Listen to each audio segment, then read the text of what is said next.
He walked out of his car with a fish basket hanging on the side of him and had a minnow bucket, and when after he got out in the water, he was going east, and he put the minnow bucket around his neck, and he got on my line. I told him, wait just a minute, let me get my line out. I pulled my reel in, and he was standing on it, so he just reached and got the line and just taking it over his head, and he turned back and went towards south. And I told him, I said, don't go too far out that way, and so he made about 3 or 4 steps, I say, or 5, and he went under, and he hit that current and went under. Well, he hollered, said, come out, come out. And in the meantime, he went on at that time, and of course, after that, well, all I seen then on, well, I seen his hand, about 6 inches of hand sticking up in the water, and he's fighting the water with it. So I hollered over to the fellow in the boat to go over and get him, and they cranked up the boat to go get him, but he's going on at that time.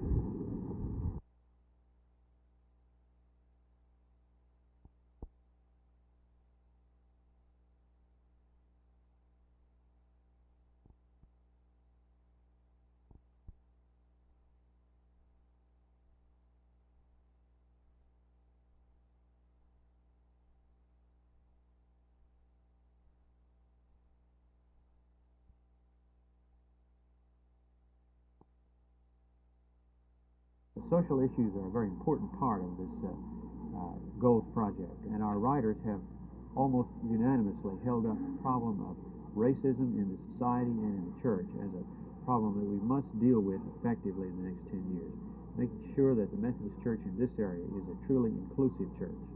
We are not yet an inclusive church. We're not a church where black and white pastors can be appointed without regard to race. We passed a resolution at this annual conference requesting all churches to respond to a request that they be ready to accept pastors without regard to race. But the realities of the situation are such now that we cannot do that. Again, to refer to the goals program, I would hope, and I think all the Methodists in this area hope, that that can be accomplished sometime within the next 10 years.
First of all, I want to discuss this public market. All right, sir. Just recently in a newspaper, there was an article published where they were raising the fees double. Mm-hmm. Here they're making it prohibitive for a man. He has to pay $10 a day before he makes a penny. Mm-hmm. He's a little businessman. He can't afford that $10 expenditure. They're not rich people down there in the public market. It should be rescinded. Now that can be done. That can be done. But I can't promise you that it will be done. No, but right. I'm not sure. You want me to take it to the council? Yes, sir, I do. Right, I'll do. Now I can bring you a bunch of the dealers down there, Mm-hmm. crowd your office. Mm-hmm. That's not necessary. I'm taking it from a citizen's viewpoint. I don't think that's necessary, but remember, that's still your. If you don't get any satisfaction from me when I take it to the council, that is still your prerogative and the dealer's prerogative to come before the city council. In fact, that's what a city council is for. That's right. So I want them to feel free to do that if we don't get something done on it.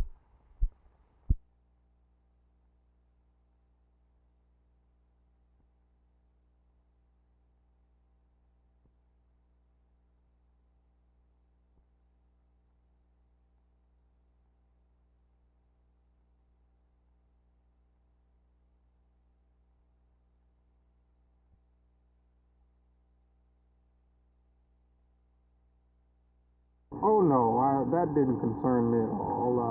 I felt that I could serve on the board, and the fact that we had some difficulties at first didn't bother me at all. Why was the City Council asked to reduce its representation from 12 to 10 members? The board in the past had increased the poverty representation to 19 members instead of 17. Therefore, they were two over in that particular area, and they felt that it would be most essential to maintain that membership from the poverty areas, and we agreed with them. How about county government? Are they going to be asked to reduce their membership? I don't know. As you know, the county government only, I believe, appointed 4 or 5 members. So we had more members than any other government agency, and naturally we should have reduced ours. Mayor Stovall described the board as not being in a state of harmony. Do you feel that the reduction of city membership will restore some harmony to the board? It might destroy the thought that many had that the city was sending a delegation over there to take over and try to shape some of the policies of the board. This might serve to do that. Where did they get this for?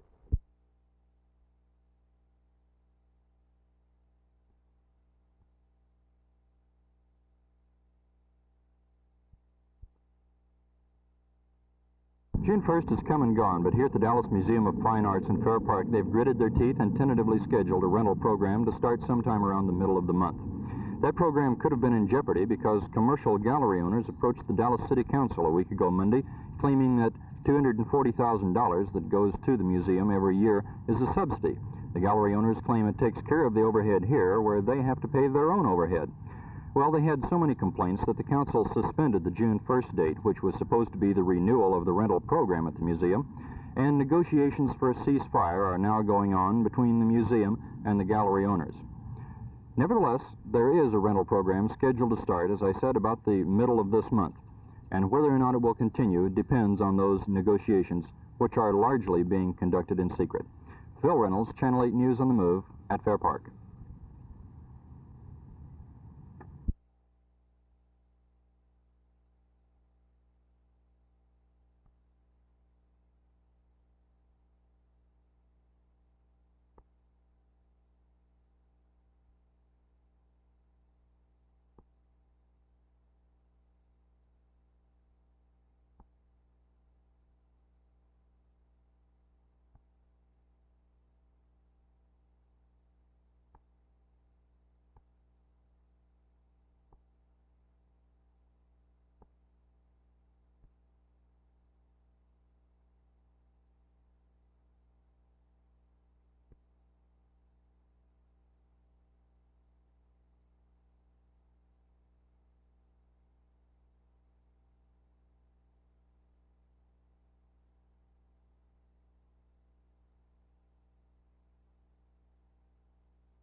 Summer vacation began last Monday for students in the Dallas Independent School District.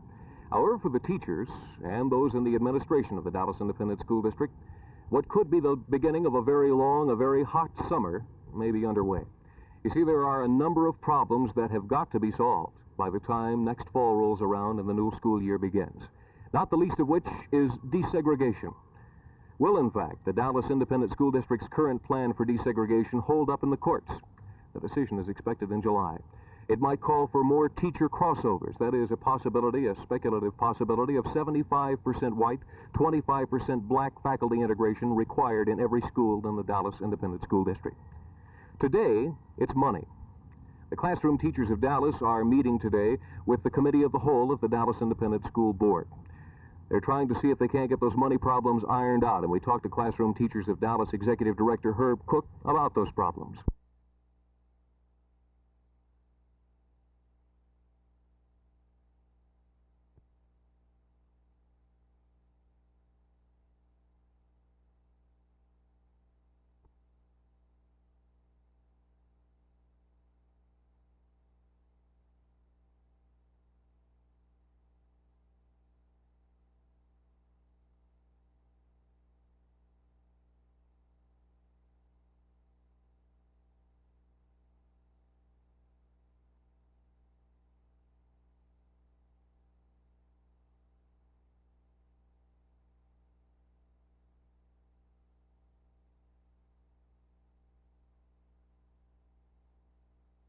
The move at Denton.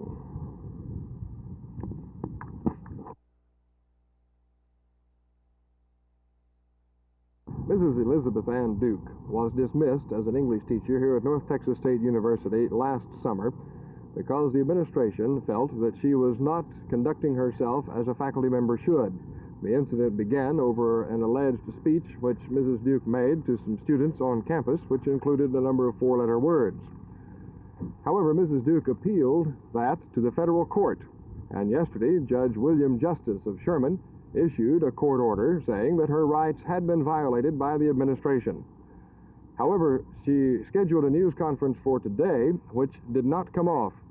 In fact, Mrs. Duke even invited the administration of the university to take part in that news conference, but they declined.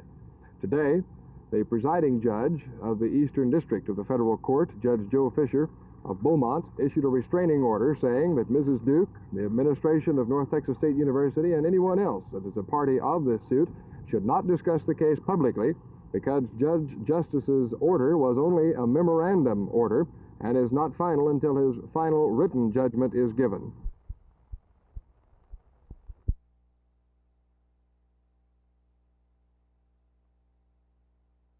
The administration has proposed to use $750,000 to have a 2-year plan of getting teachers on step. According to their plan, about 1,000 or 1,200 more teachers would be placed on the correct salary step the next school year. We would still have maybe 1,000 who are not on step. That's about $500,000 less than what you need to complete the program as you propose it. Right. Another $500,000, or a little over cent on the tax rate, would complete this plan that we agreed to last year, actually, with the administration, that it would be completed this year. But it has not been completed. No.